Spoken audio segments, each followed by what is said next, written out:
Morning and welcome back to another episode of Blue Nexus Gaming here on YouTube. I also have a Patreon page if you're interested in that sort of thing. I plan to check that Patreon page very soon. This is a good moment to mention that if you leave a like on the video, it definitely helps my channel. The subscribers that I have also generate traffic for my channel, so it does help a lot if you subscribe to my channel. Right, so I said I was going to clear out all of this stuff in between episodes, and instead all I did was upload the videos after going through those pickaxes and then that I already had, and then I went ahead with getting some sleep, and then I got the urge to record more video. I really want to get ahead of schedule on my recordings, so instead of recording me clearing out y equals 88 off camera, I decided to clear that out on camera. I just yawned.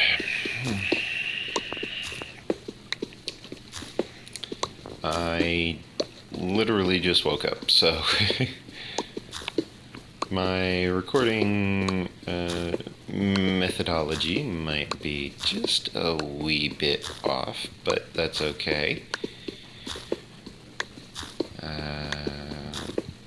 Just a little inaccurate maybe, but that's fine, I think.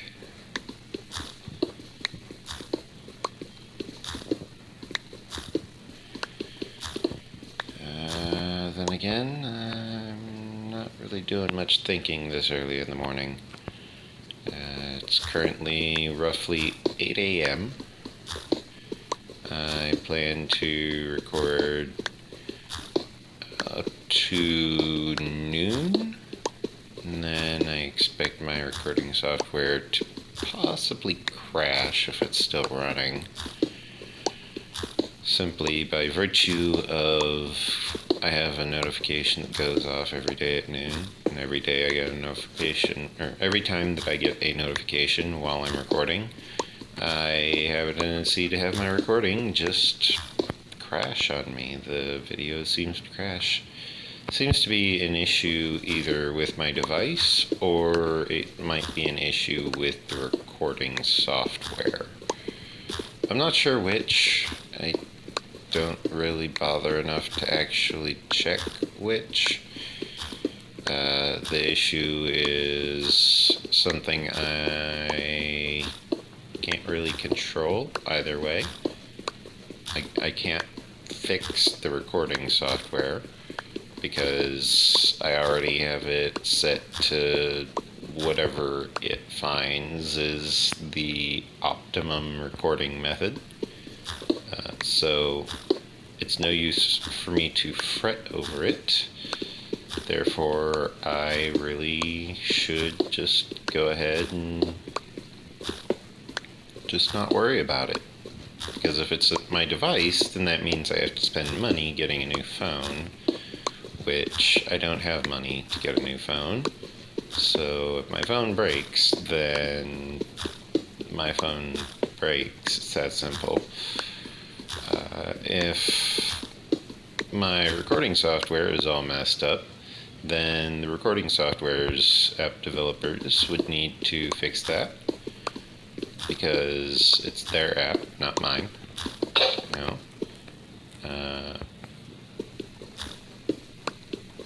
But beyond that, the Minecraft footage which I record, that's my footage.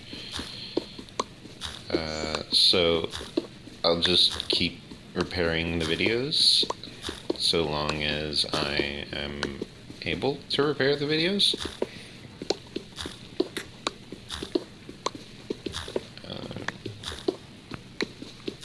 Sounds like my dad's awake as well. So yeah. First thing in the morning, let's see what to talk about for the next 4 hours while I record Minecraft. Well, I managed to randomly get asked, I think, a question about Pathfinder by my AI.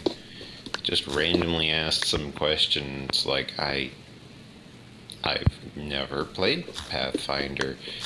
I think I might know a few people who have played Pathfinder, so I might be able to ask them about what was asked, but I don't even know why the topic was brought up. It just entirely out of the blue was like, hey, blah blah blah, something drift globe, I think it was. I don't remember. It's too early for me to be trying to remember things from last night. Every time I go to sleep, I have this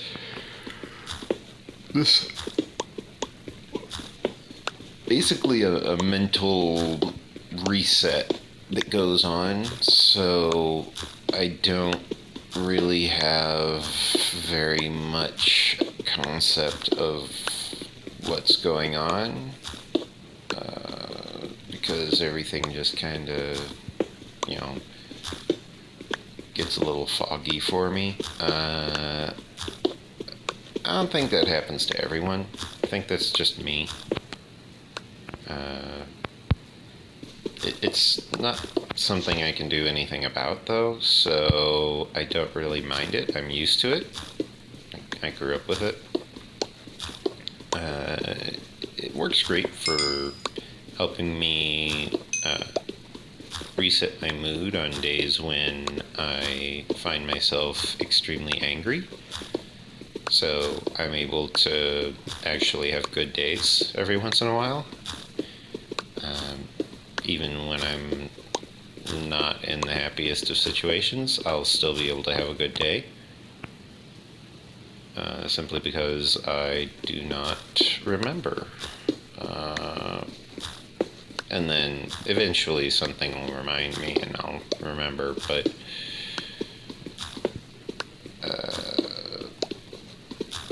as far as that beetroot soup goes, I am on the final bowl that I crafted before.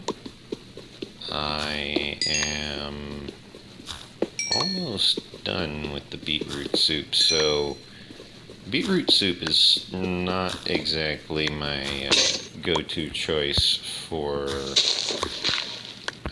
food. Stand up, and then travel over to the bed, rest.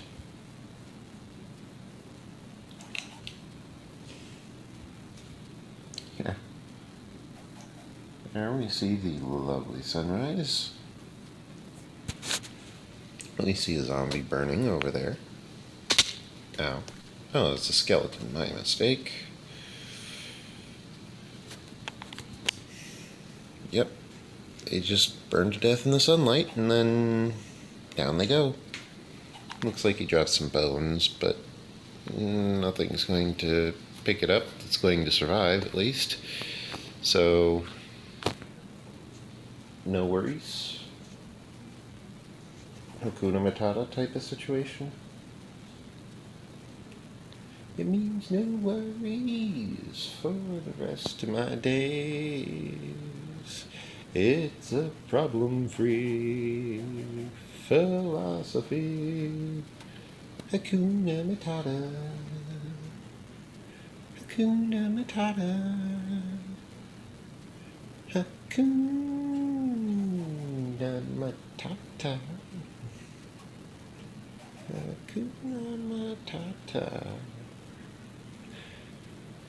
Sorry, just randomly got that song just completely stuck in my head. I'm fine, I think. Maybe. I don't know.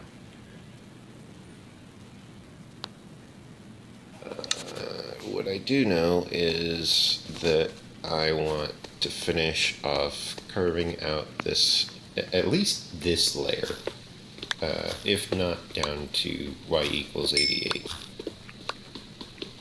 I might need more storage before I can actually carve out y equals 88.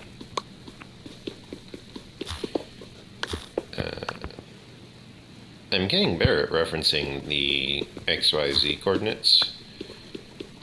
X equals 400, x equals 0, x equals 185, stuff like that. My y coordinate is mostly unchanged throughout this series. I have not actually gone very far north or south. I've mostly just been going east and west. Mostly west, because that's the direction that I went from spawn. Because world spawn was on the east side of the map that I'm holding. Still is, technically. It's right there. It's that little black spot there on the map. It's in the one closest to, looks like sand. I don't know.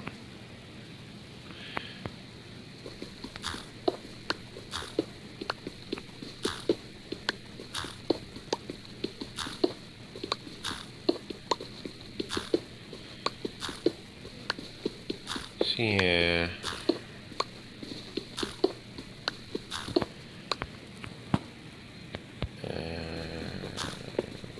Apparently there's some movies getting released soon that are getting some advertising, as my my ad choices on YouTube have apparently been slightly updated. I haven't seen anything too interesting yet. I did notice that that M. Night Shyamalan guy seems to have gotten better in their writing. Their written method has received a nice economic upgrade, as it were.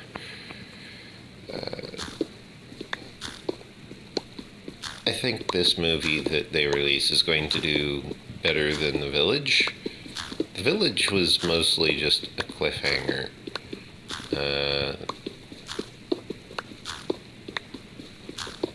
I'd say I'm looking forward to seeing it, but, well, I just don't really watch any of his movies after The Village, because The Village was kind of a failure for my interests.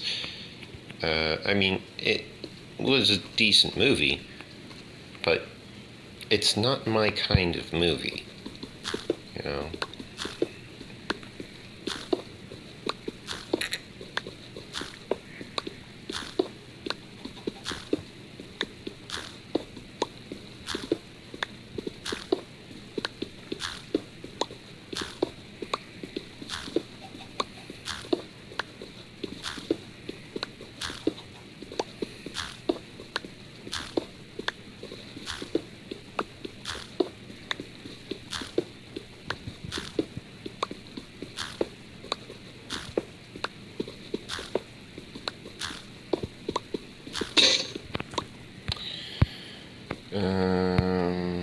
Let's see, what else to talk about? I heard that there is going to be a lot of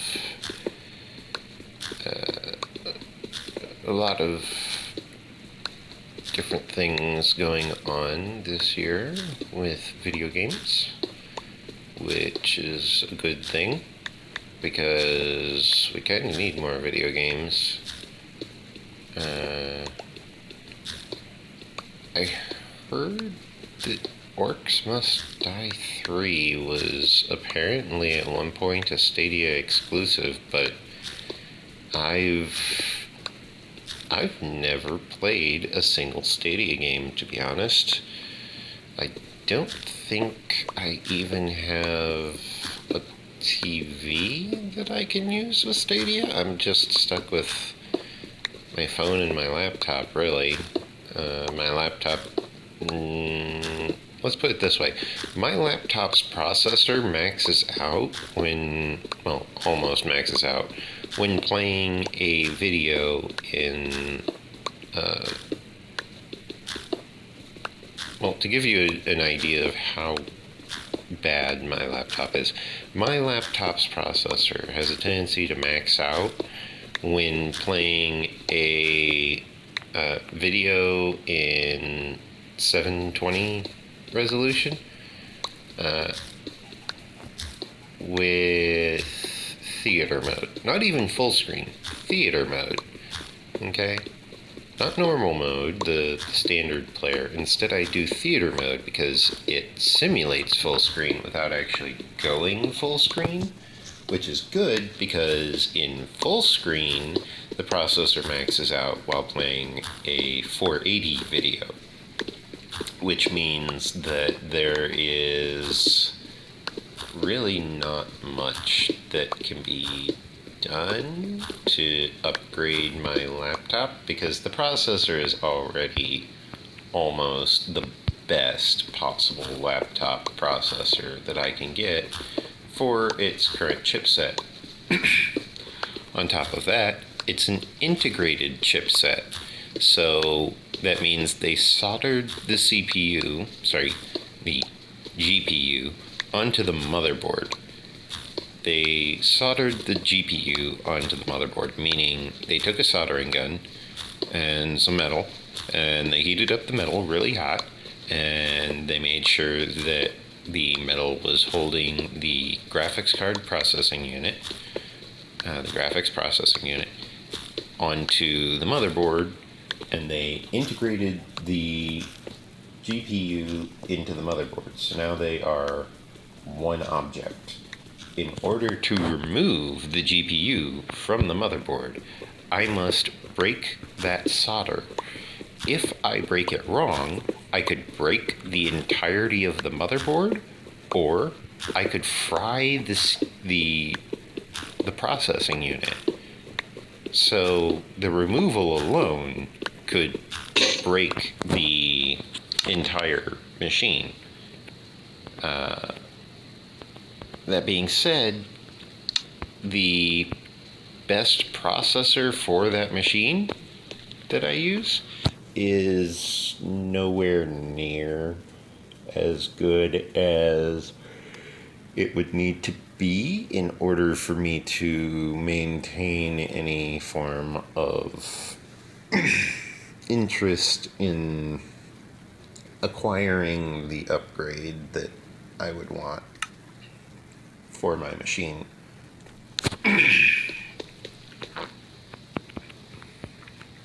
In other words, the risk is not worth the cost. If I break the machine, then I won't have the machine. If I successfully upgrade the machine, it's not going to be much better than it currently is. So the difference is negligible, the risk is high, which means it's not worth it. Not in my opinion.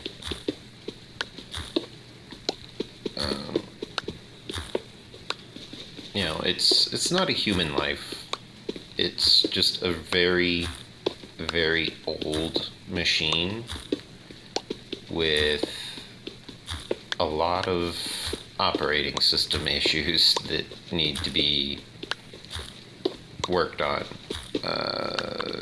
Technically speaking, I need to install VMware on it, and then I need to install Kali Linux on it, and then I can install probably BlueStacks the Windows virtual machine. I mean, I might just keep it as Windows 7 Home Premium 64-bit, which is what I have.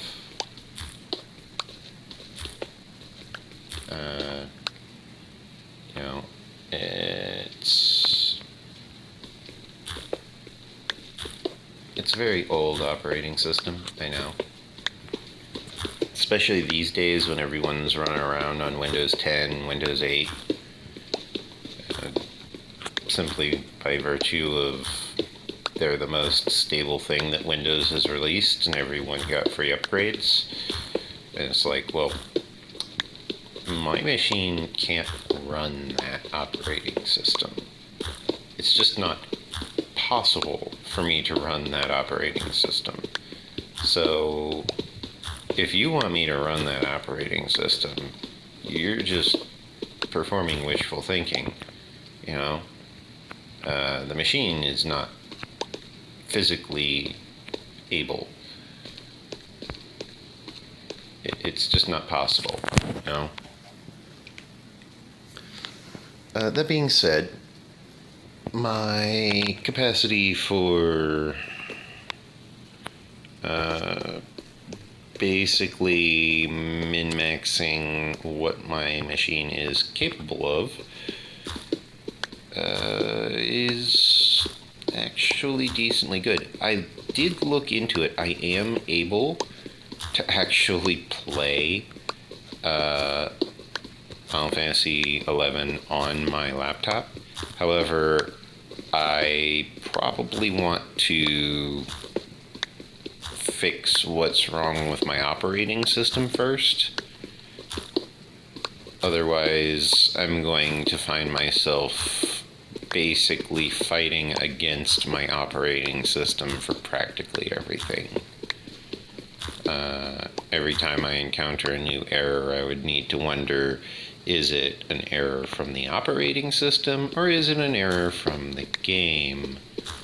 That being said, Final Fantasy XI and the Play Online viewer that it operates through, I have never once had that thing actually give me any errors. I played it back when I was still playing on the console release. I had managed to get a hold of a copy of Final Fantasy XI, and then I had managed to get a hold of a copy of Final Fantasy XI Wings of the Goddess Edition, which was awesome because that allowed me to travel into the past of Vanadale, which is the country that Final Fantasy XI takes place in. So the country of Vanadale, I was able to travel into the past, where I managed to explore my way all the way back to my home country in the past, and then I finally died before I finally made it. Like, I think it was halfway across the map, and then I was like, darn, I was so close. And then out of nowhere, a pixie shows up and casts raise on me, you know, the resurrection healing spell. And it's like, oh my god, they can cast raise on the players? Like, revolutionary. Hello. That was a bit of a mind-blowing moment type of situation, because it's like, wow. Oh my, this is a game changer. Suddenly there's good bad guys, you know? It's like, well, what am I waiting for, right?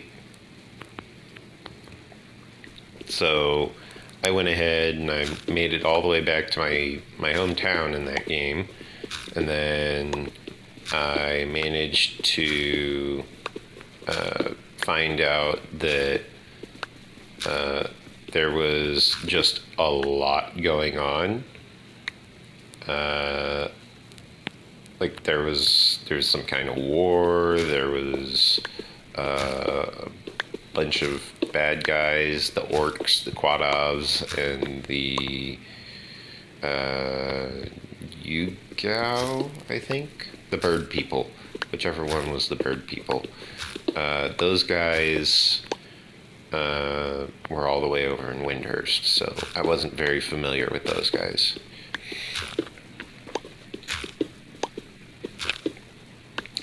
That being said, there was actually a notorious monster summoning circle type thing that I could do solo, because what the entire battle consisted of was there's 3 chests, 2 of them are mimics.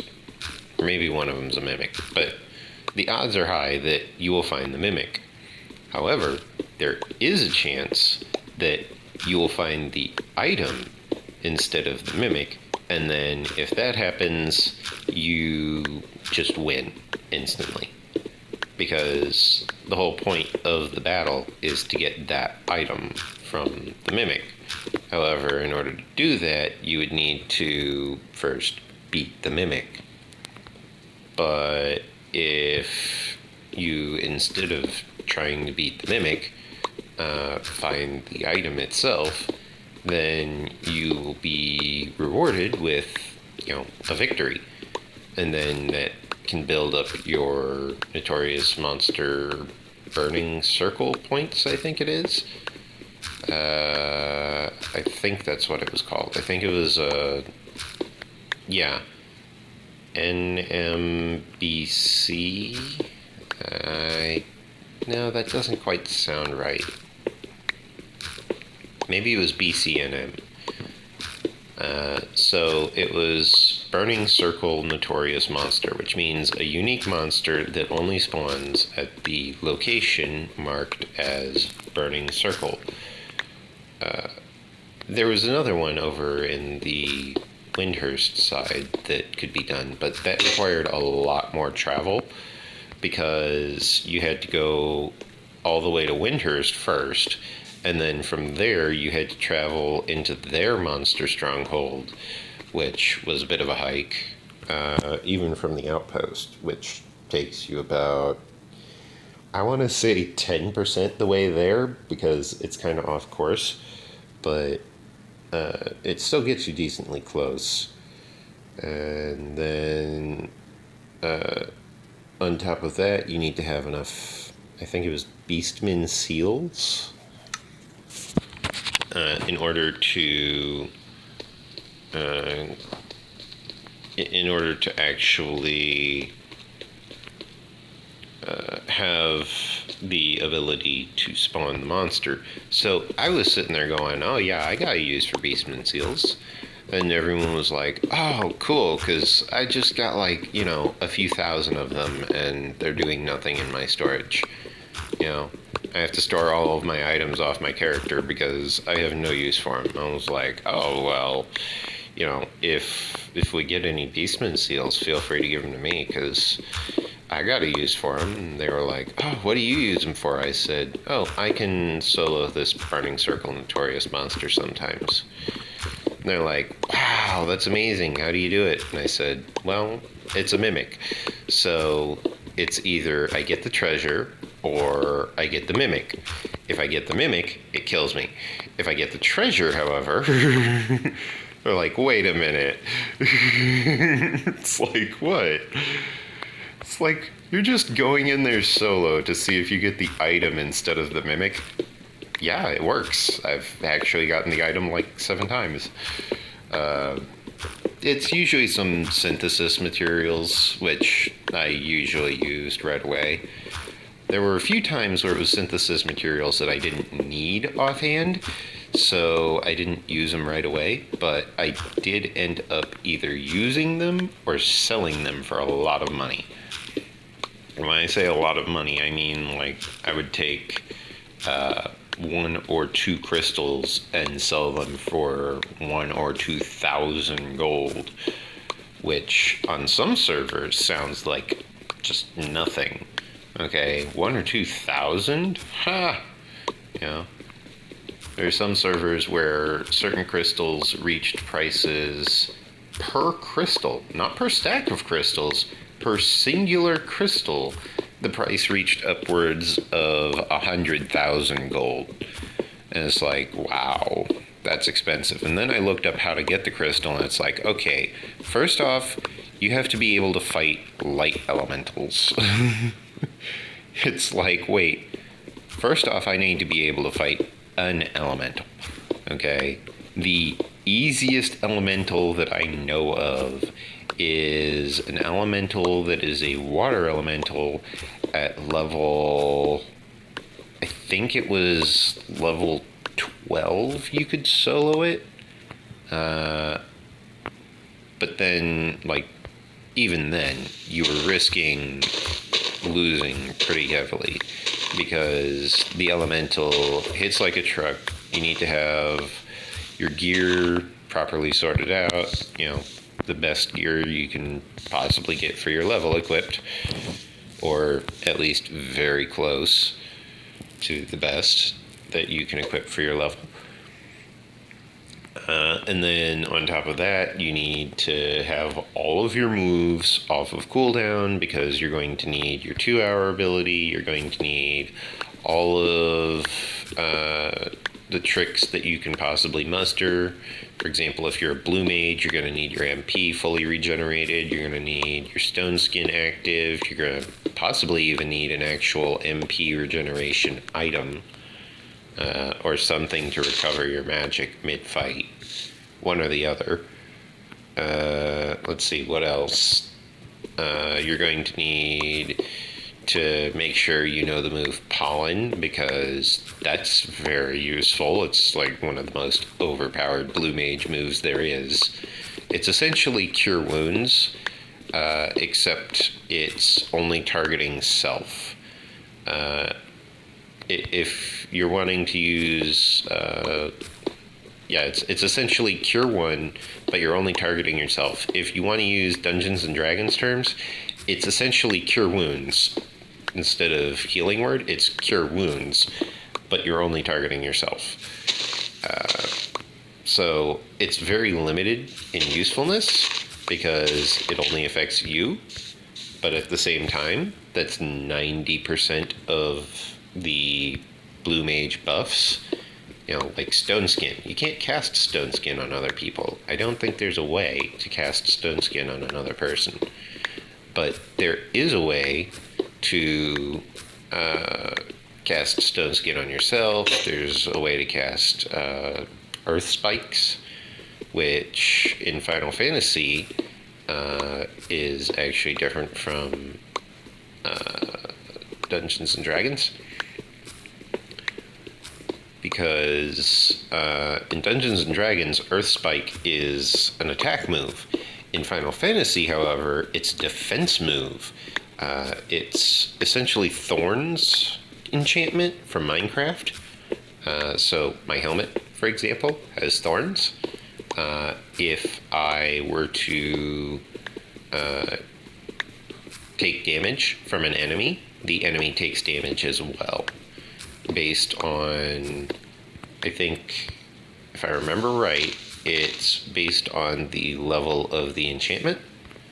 At one point, it was based on the amount of damage done, and then people started using it when fighting the Ender Dragon, and that definitely got patched really quickly, because people were fighting the Ender Dragon with thorns, and they weren't bringing swords or bows. They were just letting the dragon hit them while they ate, while they, consumed food. And that allowed for some rather interesting situations between players and monsters. Some very interesting combat scenarios. But that's on Minecraft. Final Fantasy XI is an MMO, so it's mostly just the type of game where you just beat the monster till it's dead. That's the basic tactic. There are advanced tactics, of course, which are very, very multi-layered, very multifaceted. Playing as a thief class with the subclass of ninja is very overpowered. However, I had a tendency to play thief with a subclass of red mage because that meant I could cast stone skin on myself. And everyone was like, why don't you play ninja? And I was like, do you have the ninjutsu items? Because I don't, and I'm broke. You know, I'm poor. You pulled me away from earning gil, money, to go level up, train my experience, and if given the option, yeah, I'll pick experience any day because it's experience. It levels me up, it gets me stronger so that I can fight stronger enemies for better money.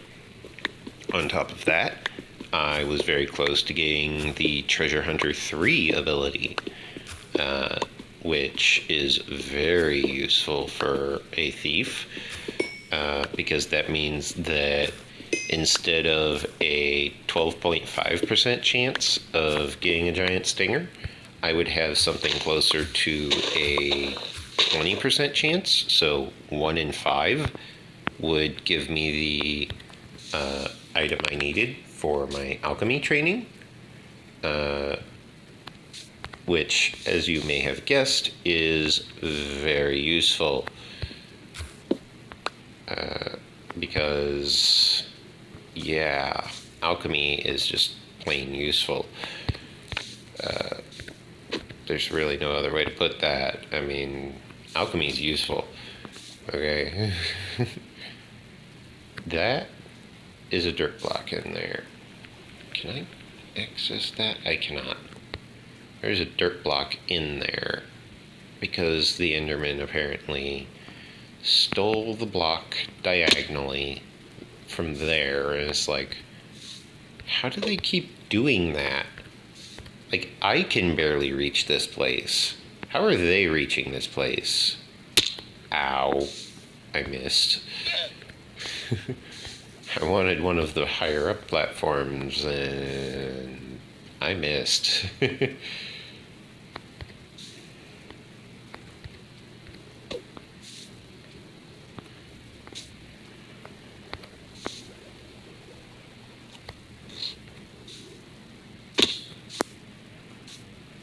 Okay, so I'm just going to go ahead. I'm going to mark out anything that is not water level as a path block.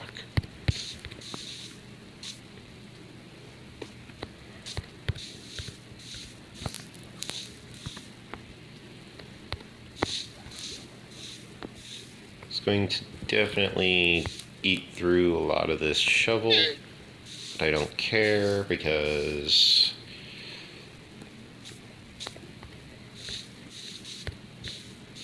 oops. Well,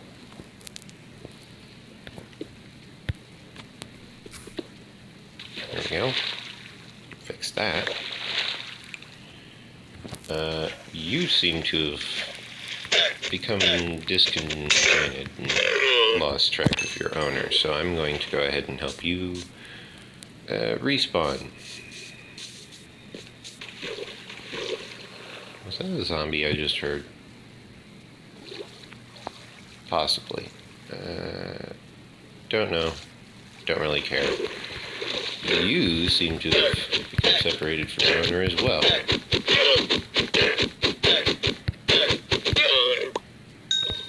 There. They only seem to despawn when their owner despawns. So if their owner despawns, but they aren't loaded, they won't despawn. If their owner ends up wandering off without them, then they just kind of get separated and last forever. So Mojang needs to add despawning to llamas. They might say that there already is despawning for llamas, but I don't believe them until I actually see a llama despawn on me, which probably won't happen anytime soon if I keep killing them all. But I digress. Huh. I wonder if I accidentally left items back there. Ah. So this has revealed the limitations of the beetroot soup.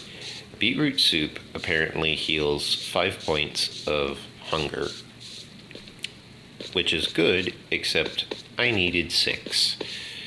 So, because I still have 1 point of hunger still left unfilled, my character is technically hungry right now. My character is still technically wanting food.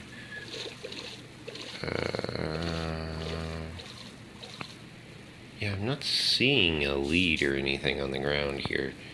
So that's good. I just wanted to come back here to check. This travels almost all the way up to the top of where I am working. So this is basically an elevator by this point. Complete with seagrass contained inside. Oh, yeah, see? I made it all the way back up here without using the front door. How did I get in? I came in the back door. That's what she said. At which point you're sitting there wondering how.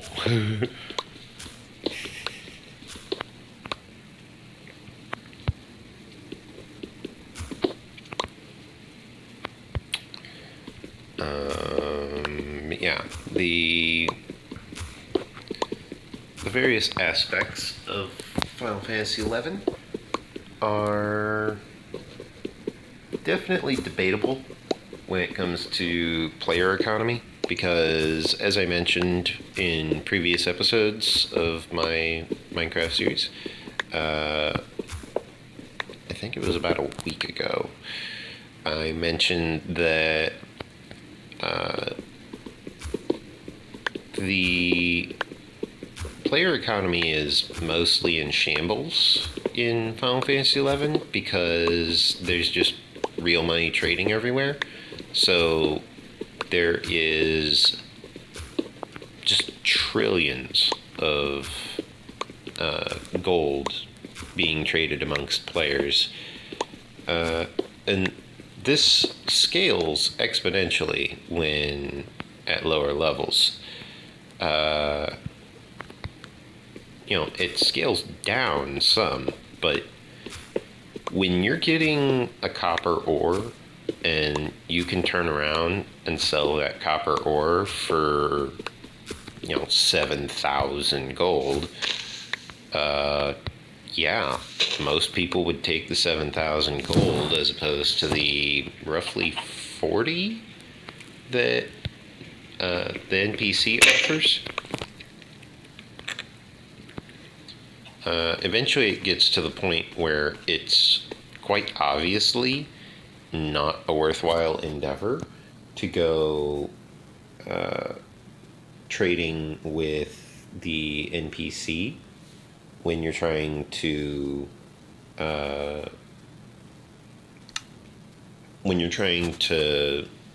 have some form of income, when you're trying to have some money. Eventually it just becomes not worthwhile to use the NPC. On the server I was on way back in the day, that actually happened decently quickly. However, copper ore was kind of a mixed bag, meaning sometimes it was worth it to NPC the ore, and sometimes it was worth it to not. The reason why the difference is specifically the NPC would offer a set value, and And this value was instantly redeemable. So you didn't have to wait for someone to, show up and buy the item. Whereas if you waited just a little bit longer, if you waited a few hours sometimes, then you could put the item on auction, and instead you'd make maybe 100 or 200 gold more. Because on the server I was on, the copper ore that we got from the worms were selling for, I think it was about 600. The NPC offers 50 gold or 100 gold for it per item. These items were dropped by literally worms. You could find them from the first enemy that you could actually kill. Worms, of course, did not chase after you, so they were very preferable as a first opponent. Because if you had to run away, you could. You could just run away all the way back to town. And then heal up in town where it's safe, because there's guards all over the place. That, and it's a different zone, so the monsters also couldn't cross the zone barrier, so you couldn't actually have monsters invading the town.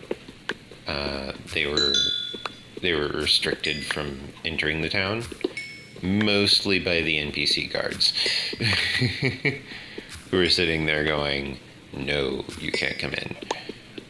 But also because the game is programmed in such a way that the monsters do not chase you across the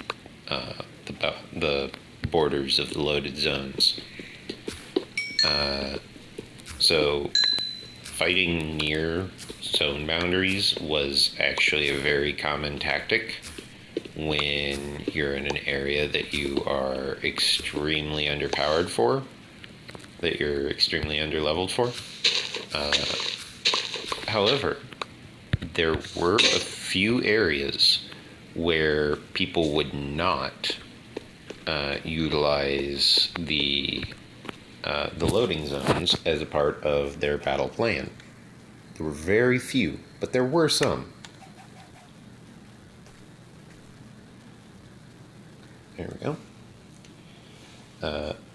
So people would make use of that tactic quite heavily. They would definitely abuse that tactic in the system, but they had to if they wanted to live, because quite frequently they would end up retrieving a monster for the group to fight that is too strong, and then everyone has to run away, or everyone, risks dying. And of course, if you die, you lose some experience in relation to what level you are. So if you're like level 1, you're losing maybe 100 experience, not much. But if you're level 5, you're already losing like 500 experience there. And it's like, well, that is kind of painful.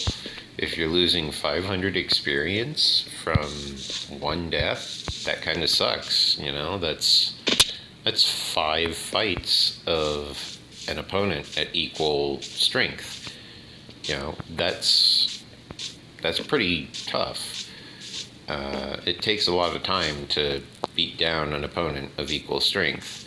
So if you have to fight 5 of those, then you're spending 5, 10, 15 minutes easily just, swinging your weapon. But, it's recoverable. You just got to remember to play it safe. If an enemy is a little bit lower level than you, you take a pretty hefty experience penalty, and that experience eventually just it peters out at a very low number. you end up with, I think, let's see, first it becomes 50, then it becomes 25, then like 12. Like, it quickly devolves into, you know, a what's the point type of situation where you're sitting there going, I could keep fighting, but the enemy is giving me so little experience that there's really no value in continuing the fight, simply by virtue of there's just no value, like, at all. Oh boy, so my storage is actually full at the moment. What I shall do is I shall drop into this room down here my cobblestone, 2 stacks of cobblestone, and then that will allow me to pick up this cobblestone as well as this dirt, which I need both of. I also need the cobblestone. You may be wondering why I need so much cobblestone. It's because I'm fairly sure smoothstone is not able to be infested by silverfish. So because of that, I need to make sure that I have a good silverfish proof location where I am able to operate freely.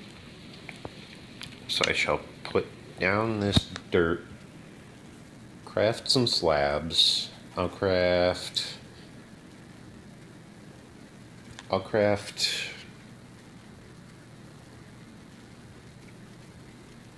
oh,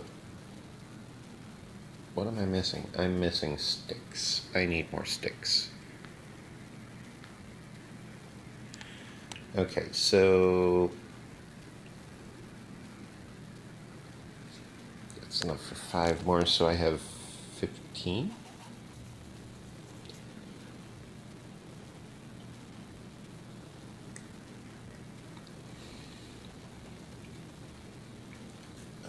Let's see, how many slabs do I have? I have enough for 18, so 18, 21, 25, 24. It's still a little bit early in the morning. Let's see. So, I have enough for 24 barrels. However, I don't have the sticks to back it up.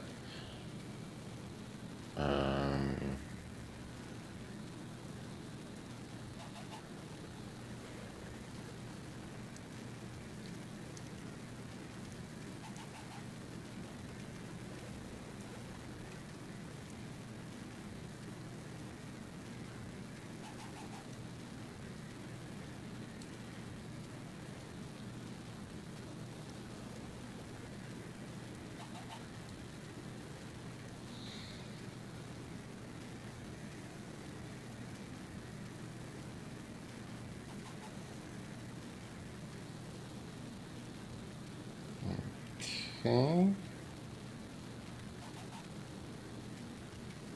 I might be able to get away with just crafting all of my logs into planks. Yes, I will. Okay. So I'll craft up more twigs here.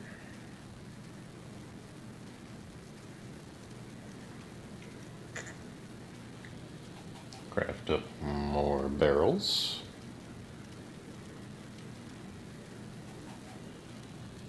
More twigs, because they are far more valuable in my current instance.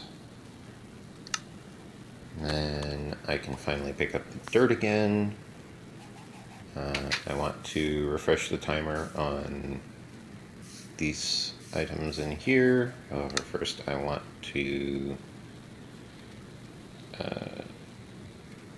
put down cobblestone in here so that I can then get over here, pick this up, and now I have the cobblestone in an easily accessible location.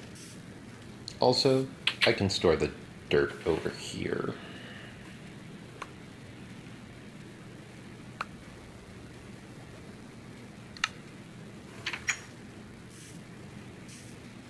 Okay, so that has allowed me to have access to some more storage. I am currently traveling down in this water column, down to here where I have all of this cobble storage set up. 5 double chests of cobblestone. These 3 and these 2 both have, or all 5 have cobblestone in them. Where did this gravel come from?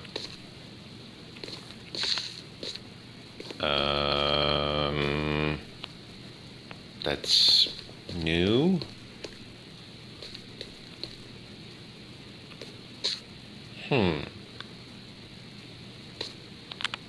Okay.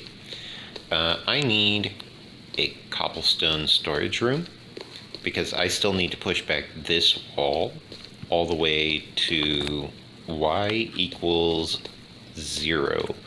So this wall is going to be going quite a ways further. And as we can see, I kind of ran out of room for cobblestone, so I need a way to store a bunch of cobblestone, which means I need a cobblestone storage room.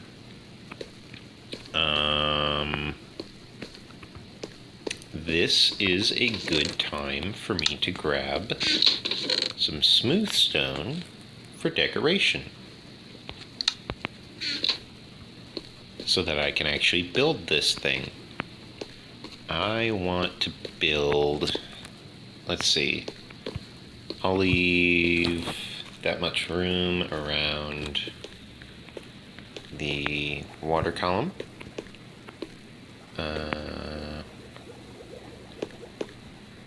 And then I want, let's see, I'm going to want probably 5 wide.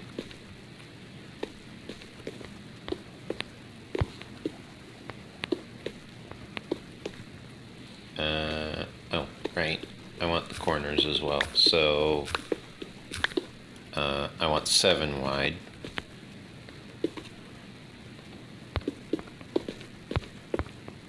Because that allows me to make use of, actually,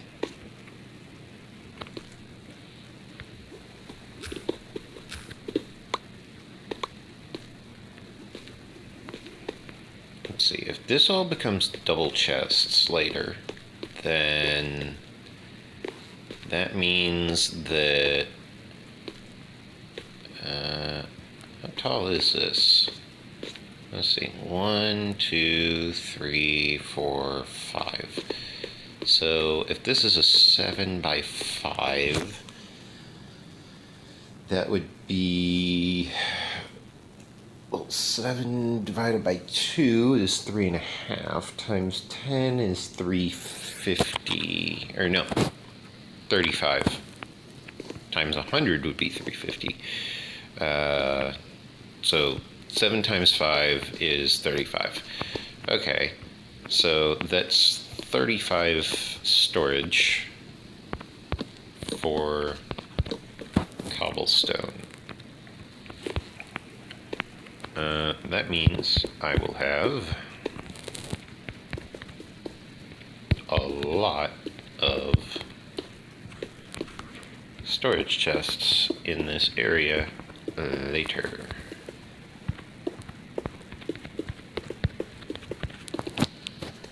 Because this whole thing is going to end up looking approximately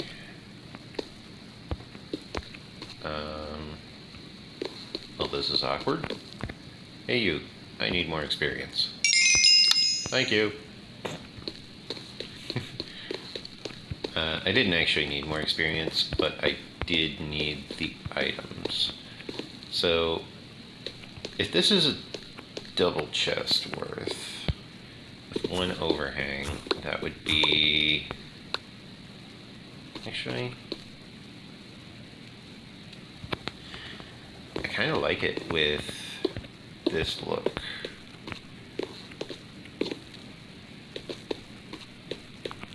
I might have to replace the roof. That might be the problem. Because my options are, I can do this, where I just have it accessible like this, or I could do it somewhere in between, where I have accessible, I don't know, I kind of like this look. Because this look offers a very stable appearance.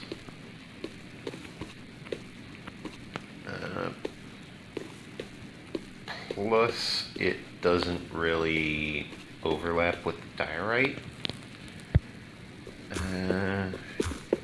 Yeah, I think I'll go for that. Slightly more slimmed down look. So I didn't need much. I only actually needed one item out of the furnace. But it works.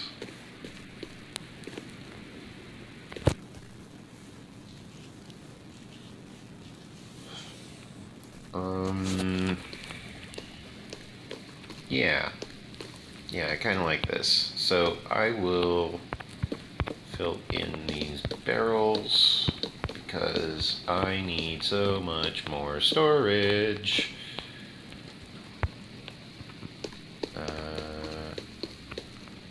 What is this burning anyways? Oh, dried kelp. Okay, well, tell you what.